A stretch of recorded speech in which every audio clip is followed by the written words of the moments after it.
O Pássaro já falou que ele fica, o Raí já falou que ele fica. Agora, eu não confio nisso, né? Quando o dirigente fica falando muito, não, ele fica. Tá entregando, né? Perde a primeira, ele é mandado embora. Vai sair, né?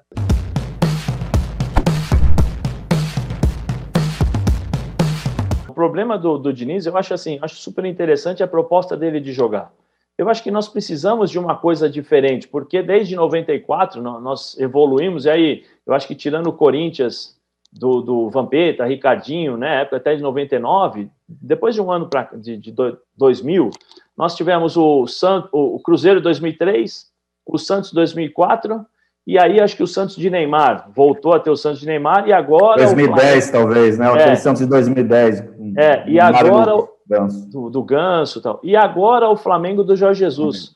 Então, se você separar esses períodos com essas equipes, você vai ver que o futebol brasileiro ficou chato, que é tudo jogando por uma bola, ganhando de 1-0. Aí você fala, poxa, mas está jogando feio, o importante é o resultado. E aí isso condicionou muito o meio do futebol. Né? Então, o treinador hoje, o treinador brasileiro, trabalha para garantir o emprego primeiro, para depois ele implantar suas ideias. O Fernando Diniz não vou dizer que é um caso raro, porque muitos treinadores têm as suas ideias, mas sabem que eles têm que colocar aos poucos. A maior prova disso é o Thiago. Chegou tentando colocar sua impronta, seu jeito de jogar, não deu certo, voltou um pouquinho. Já mudou a ideia rapidinho, né? Ele continua com a ideia, eu acho, né, de tentar jogar, mas ele tomou alguns cuidados que antes não tinha. Por exemplo, segurar o Carlos, né, colocar o Gabriel na frente da zaga, coisa que antes não tinha, porque era um time que tentava pressionar lá em cima e não estava dando certo. O Fernando Diniz, da mesma forma, ele mantém a sua ideia, que eu acho que é válida, porque ele tem eu conheço o Fernando Diniz desde os meus 12 anos de idade, né, eu joguei futsal com ele. Então, ele falou para mim que ele foi o melhor jogador de futsal do mundo, é verdade isso? Ele falou isso. Não, ele jogava muito, ele tinha uma série de dribles, tem uma qualidade sensacional, ele era um bom jogador. Não sabia. Mas você acha que ele tem? Você acha que, reforçando a pergunta do João, o Zé, você acha que uma saída do Diniz agora seria a solução do São Paulo? Eu acho que assim, se ele não saísse agora, porque agora é o período que você tem que trabalhar para tentar amenizar essa, vamos dizer assim, essa lacuna que foi o Campeonato Paulista e essa pressão que está em cima de todo mundo lá no São Paulo. Né? Então, seria talvez uma resposta. Mas não é certo, porque assim, nós não sabemos como as pessoas irão reagir dentro do São Paulo. Esse elenco foi montado um pouco com as características daquilo que o Fernando Diniz deseja. Né? Vem o Mano Menezes. Você vê, a gente está falando de um time que joga do meio para frente, tentando jogar com muita movimentação, né? Todo mundo tocando a bola e correndo, passando, tal, a saída de bola com os goleiros, tal. O Mano Menezes já não é isso. O Mano Menezes já é um cara mais de posicionamento, um time mais organizado, né? Que é a famosa frase, um time posicional, né? Tem esse trabalho que vai mudar totalmente a configuração. A pergunta é, será que ele vai ter tempo para fazer isso? Quanto tempo ele vai ter? Né? O Fernando Diniz está aí. Eu acho que agora vai ser muito mais... uma linha tênue, né, entre a facilidade e a dificuldade, porque se o Fernando Diniz, eu acho que seria um pouco fácil para ele poder encaixar de novo a equipe do São Paulo, porque antes da pandemia o time do São Paulo estava jogando bem, apresentava alguns problemas, mas estava jogando bem, e a dificuldade de administrar a pressão que existe hoje dentro do São Paulo, não só no campo, mas fora dele, por conta do Leco, por conta do Raí, do Alexandre Pássaro. Então ele vai ter que administrar essas duas situações. Vamos ver como ele se sai. O Pássaro já falou que ele fica, o Raí já falou que ele fica. Agora, eu não confio nisso, né? Quando o dirigente fica falando muito, não, ele fica. Está entregando, né? Perde a primeira, ele é mandado embora. Sair, né?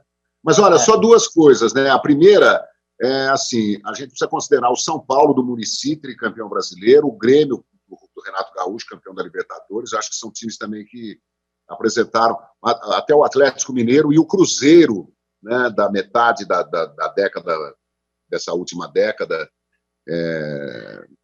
Enfim, eu acho que a gente teve alguns momentos que clubes fizeram uma diferença no futebol brasileiro. A gente precisa considerar também que elenco que o técnico tem na mão, né? Seria interessante se você fizesse assim, olha, o elenco é esse, não vai haver nenhuma modificação, durante 3 meses você treina esse elenco. Aí a gente troca você por outro técnico que vai treinar o mesmo elenco durante 3 meses. Aí o outro técnico treina 3 meses, o outro técnico treina... Não estou dizendo para fazer isso na prática, mas estou dizendo, seria um jeito de você avaliar se o problema é o elenco ou é o treinador, né? A gente nunca sabe se algum treinador vai dar jeito, porque os elencos mudam tanto que, de repente, chega um treinador e faz um sucesso tremendo, e aí os caras falam, tá vendo? Mas se você vai ver, já o elenco não é mais o mesmo, um monte de gente foi vendida, comprada. Eu acho assim, se esse Domenech, né, o novo técnico do Flamengo... Se você quiser, você pode chamar de Domi, para os íntimos. Se esse cara não fizer o Flamengo jogar, esse cara é ruim. Né? Porque eu tenho certeza que ele vai fazer o Flamengo jogar. Porque o elenco é bom, o time é bom, o time está pronto, está tudo... mas chega com uma pressão do tamanho do universo, hein, João? Não, mas aí não tem problema. A pressão eu brinquei ontem, mas se o time corresponde dentro de campo, está tudo bem. O problema é que ontem. Tem elenco envelhecido, tem elenco que treme, tem jogador que não suporta. Eu acho que a torcida do Palmeiras tem muita preocupação com a perda do Felipe Melo por conta dos meninos aí, né, no meio campo. Como é que vão sentir? Então tem uma série de outros ingredientes. É muito fácil nessa cultura do brasileiro tira o técnico. É ele o culpado. Como se o São Paulo não estivesse vivendo, muito antes do Fernando Diniz, uma seca desgraçada, né? Então, mas é o condicionamento. Você falou de forma inconsciente, né, João? Inconsciente não, né? Dentro da sua ideia, que a cada 3 meses você troca o treinador e tal, mas se você observar, é a média dos treinadores brasileiros. Eles ficam 3, 4 meses, então eles já estão acostumados com isso, né? Mas eu acho que a gente precisa mudar um pouco a nossa mentalidade, João. Quando o pessoal fala do Jorge Jesus, eu acho que nós temos treinadores brasileiros que têm a condição também de jogar, fazer o time jogar como o Jorge Jesus. Né? É lógico que você precisa ter qualidade, mas você precisa ter um pouco de coragem também para fazer isso. Mas os treinadores brasileiros acabam sendo condicionados por conta desse ambiente, né, que nós vivemos aí no futebol brasileiro, que menos o Fernando Diniz. O Fernando Diniz está nem aí. Ele quer jogar mesmo não tendo o elenco do Flamengo. Sim, o problema do Fernando Diniz, eu já falei isso algumas vezes, não sei se eu tenho razão ou não, né? Eu não sou o dono da verdade, mas eu acho assim, o problema do Fernando Diniz não é o time com a bola. O problema do Fernando Diniz é o time sem a bola. É como o time acaba se posicionando quando perde a bola.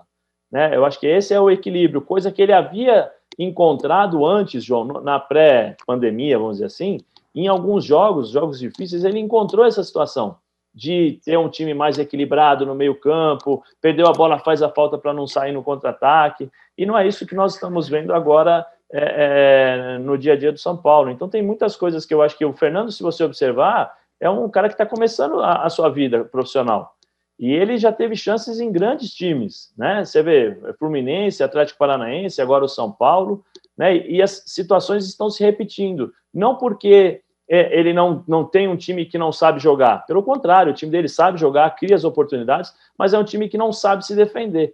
Talvez isso possa fazer com que ele entenda, né? Que eu preciso encontrar o equilíbrio para justamente eu saber me defender, saber atacar e, ao mesmo tempo, saber me defender. Como o Flamengo faz, né? O Flamengo com o Jorge Jesus era assim, atacava e quando tinha que voltar já sabia se defendia, marcava pressão, fazia falta, ou seja, você tem alguns artifícios para justamente encontrar esse equilíbrio e dar o equilíbrio para a sua equipe. Eu acho que está faltando um pouco isso para o Fernando.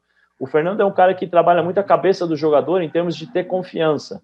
Mas você tem que trabalhar também a cabeça do jogador em confiança para jogar e confiança para marcar. Confiança para olhar a bola e confiança também para saber se posicionar. Né? Eu acho que uma coisa anda com a outra. Se você pensar só em jogar e esquecer de se posicionar, e você não lembrar que você precisa estar bem posicionado, porque uma hora o cara vai perder a bola e você vai ter que jogar, vai ter que correr atrás para defender, isso daí não dá. Isso que atrasa, né? Isso que acaba criando confusão para ele. Qual